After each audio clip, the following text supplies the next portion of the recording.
But in honor of him, and because this speaks so much to the character of what we're talking about, I'd like to share a letter that the president wrote in about 1958.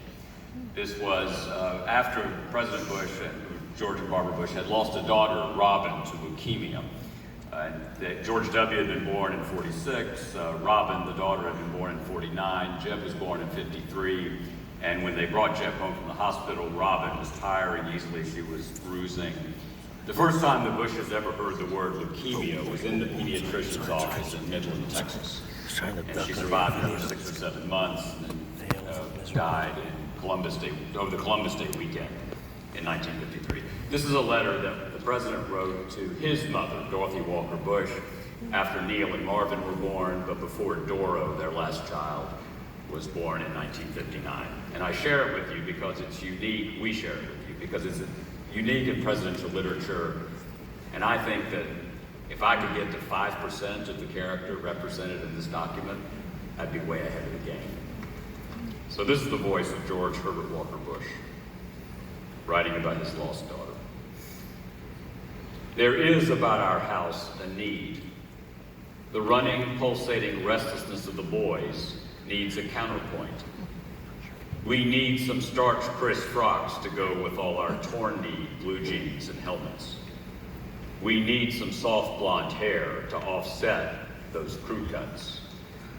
We need a dollhouse to stand firm against our forts and rackets and 1,000 baseball cards. We need a legitimate Christmas angel, one who doesn't have cuffs beneath the dress. We need someone who's afraid of frogs. We need someone to cry when I get mad, not argue. We need a little one who can kiss without leaving egg or jam or gum. We need a girl. We had one once. She'd fight and cry and play and make her way just like all the rest. But there was about her a certain softness.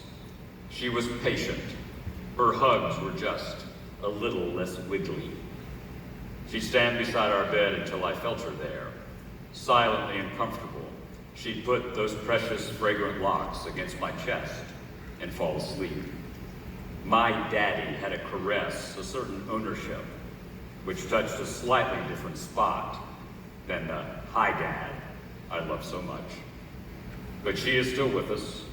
We need her, and yet we have her. We hope she'll stay in our house for a long, long time. In the course of writing the book about the president, I asked him to read that letter out loud to me. And we were down in Houston, in his office. And long before he finished, he broke down. So much so that his chief of staff, a wonderful woman named Jean Becker, came in and saw what we were doing. And she asked me, why did you want President Bush to read that?